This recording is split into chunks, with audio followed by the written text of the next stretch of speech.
Magandang umaga mga kahuan. Narito na ang ating latest weather update today morning edition. Ito na ang ating update sa magiging tayo ng panahon sa susunod na 24 oras.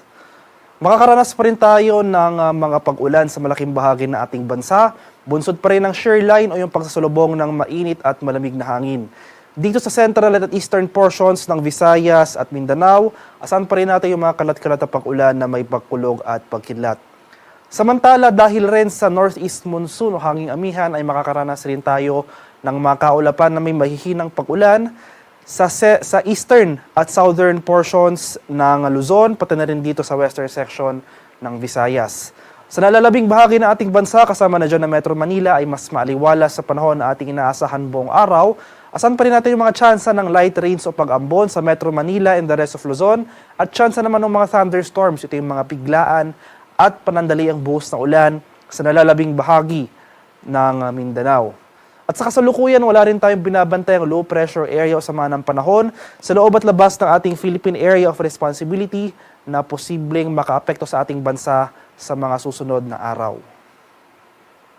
At para naman sa magiging lagay ng ating panahon ngayong araw dito sa Luzon, dahil sa amihan, makakaranas pa rin tayo ng mga kaulapan na may light rains o yung mga mahinang pag-ulan sa mga areas ng Cagayan, Isabela, sa mga lalawigan rin ng Aurora, Quezon, at Oriental Mindoro, Marinduque, Romblon, at sa buong Kabikulan.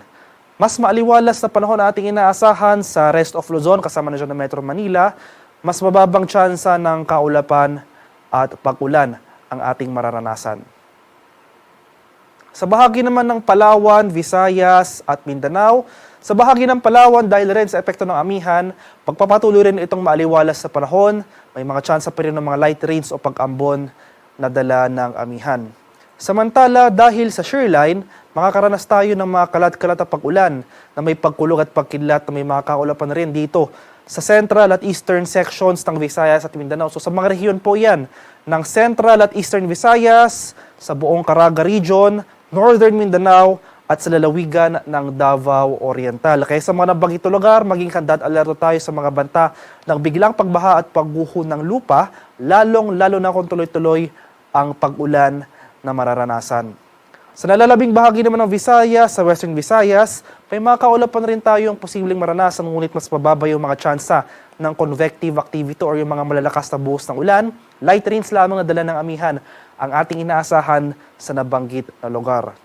Sa nalalabing bahagi naman ng Mindanao, ay mas maaliwalas sa panahon na ating inaasahan. So generally, fair weather conditions, maghanda pa rin tayo sa mga tsansa ng pulu-pulong pag-ulan na may pagkulog at pagkidlat na dulot ng localized thunderstorms kadalasan sa hapon hanggang sa gabi. At para naman sa kalagayan ng ating karagatan, may nakataas pa rin tayong gale warning dito sa mga dagat-baybayin ng ilang dagat-baybayin ng ating bansa.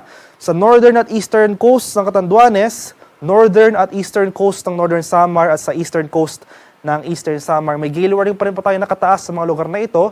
Kaya sa ating mga kababayang mangingisda at may mga maliliit na sasakyang pandagat, kung maaari ay huwag po muna tayong pumalaot dahil patuloy tayong makakaranas ng maalon hanggang sa napakaalong karagatan na dala ng hanging amihan.